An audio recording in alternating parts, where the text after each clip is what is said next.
Hello friends, welcome to Pebbles. நான் உங்கள் கோபி சுதா கோவை சமையல். நம்ம இன்னைக்கு செய்ய போறது மிளகு பொங்கல். இதுக்கு வந்து என்னன்னா நான் 1.5 கப் அளவுக்கு எடுத்துக்கிறேன். அதாவது இதுல வந்து 1.5 கப் அளவுக்கு எடுத்துக்கிறேன். அதனால 3/4 கப் அளவுக்கு பாசிப்பருப்பு எடுத்துக்கிறேன். இது ரெண்டையுமே நம்ம ஒண்ணா போட்டு ஊற வெச்சுக்கலாம். இத வந்து ஒரு டைம் மட்டும் கழிஞ்சிருங்க. அதுக்கு அப்புறம் இந்த தண்ணியை நம்ம அப்படியே வெச்சுக்கலாம். பாத்தீங்கன்னா இந்த கழிஞ்ச தண்ணியை 2 டைம் நம்ம கழிஞ்சிட்டோம். மூணாவது தண்ணியை அப்படியே வெச்சுக்கலாம். இந்த தண்ணி இருந்துச்சுனா தான் அதாவது என்னன்னா பொங்கல்னாவே பொங்கி வரணும். இதுக்கு நம்ம பால் ஆட் பண்ணி தான் செய்ய போறோம். இதனால நம்ம இந்த கழிஞ்ச தண்ணியும் நம்ம ஆட் பண்ணணும். இது அப்படியே வெச்சுக்கலாம். இது ஒரு 20 மினிட்ஸ் நல்லா ஊறட்டும். நம்ம இப்போ செய்ய போகிறது மிளகு பொங்கல். ஃபஸ்ட்டு நம்ம கொஞ்சமாக தண்ணி விட்டுக்கலாம். அதாவது என்ன பொங்கல்னாவே பொங்கி வரணும். அதனால நம்ம 1 கப் அளவுக்கு பால் விட்டுக்கலாம். அதுக்கப்புறம் 6 கப் அளவுக்கு தண்ணி விட்டுக்கலாம். 1 கப் பால் விட்டால் தான் பொங்கி வரும். தண்ணி சேர்த்துக்கலாம்.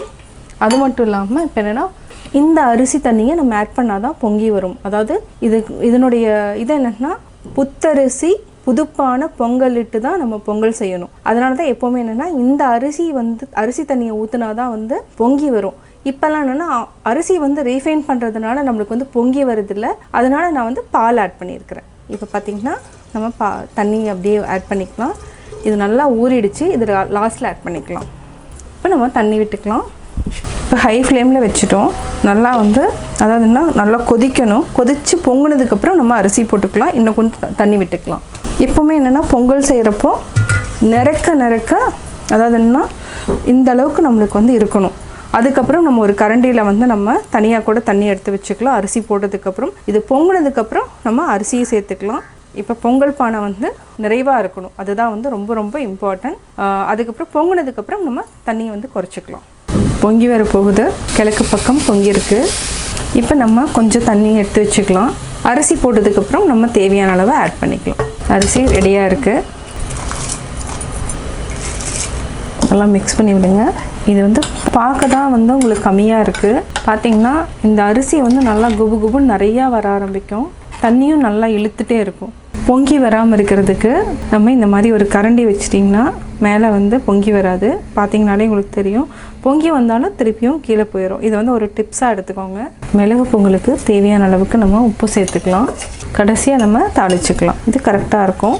பார்த்திங்கன்னா நல்லா இறுகிட்டே வரும். மிளகு பொங்கலுக்கு நம்ம ரெடி பண்ணிட்டோம். இப்போ தாளித்து கொட்டிக்கலாம். இது வந்து என்னென்னா தாளிச்சதுக்கப்புறம் பார்த்திங்கன்னா ஒரு 1/2 ஹவருக்கு அப்புறம் பார்த்திங்கன்னா நல்லா இறுகிடும். இந்த பானையிலே வச்சுருக்கிறப்ப இறுகிடும். அதே மாதிரி டேஸ்ட்டும் வந்து ரொம்ப நல்லாயிருக்கும். இப்போ ஆஃப் பண்ணிவிட்டு நம்ம தாளித்து கொட்டிடலாம். பொங்கல் தாளிக்கிறதுக்கு நம்ம என்ன எடுத்துருக்கோம்னா முந்திரி ஒரு 20 எடுத்து உடைச்சிருக்கிறோம். இது கூட 1 டேபிள் ஸ்பூன் மிளகு, 1 டேபிள் ஸ்பூன் சீரகம், இஞ்சி, ஒரு துண்டு பொடியாக நறுக்கி இருக்கிற பச்சை மிளகாய், கருவேப்பிலை. தாளிக்கிறப்ப நம்ம என்னென்னா பெருங்காயம் சேர்த்துக்கலாம். அது வந்து நல்லா ஃப்ளேவர் கொடுக்கும், டேஸ்ட்டாகவும் இருக்கும். இப்போ நம்ம நெய் இது கூடயே நம்ம ரீஃபைண்ட் ஆயில் அல்லது கடலை எண்ணெய் சேர்த்து தாளிச்சுக்கலாம். நெய் ஊற்றிக்கலாம். நெய் ஒரு 5 டேபிள் ஸ்பூன் அளவுக்கு விட்டுக்கலாம். நல்லா உருகட்டும். நல்லா நெய் காஞ்சிருச்சு. இப்போ வந்து முந்திரி, பச்சை மிளகாய், இஞ்சி எல்லாத்தையுமே அப்படியே போட்டுக்கலாம். அப்படியே நல்லா வதங்கட்டும். அதாவது முந்திரி வந்து நல்லா பொன்னிறானதுக்கப்புறம் நம்ம எடுத்து கொட்டிக்கலாம். இப்போ ஆஃப் பண்ணிக்கலாம். ஆஃப் பண்ணிவிட்டு அப்படியே நம்ம மிளகு பொங்கல் ரெடி. கட்டாயம் உங்களுக்கு இந்த வீடியோ பிடிச்சிருக்கும். இந்த வீடியோ பிடிச்சதுன்னா லைக் பண்ணுங்கள், ஷேர் பண்ணுங்கள், மறக்காமல் சப்ஸ்கிரைப் பண்ணுங்கள். பக்கத்தில் இருக்கிற பெல் ஐக்கானை கிளிக் பண்ணிங்கன்னா நாங்கள் அப்லோட் பண்ணுற வீடியோவை நீங்கள் உடனுக்குடன் தெரிந்து கொள்ளலாம். அனைவருக்கும் இனிய பொங்கல் திருநாள் நல்வாழ்த்துக்கள்.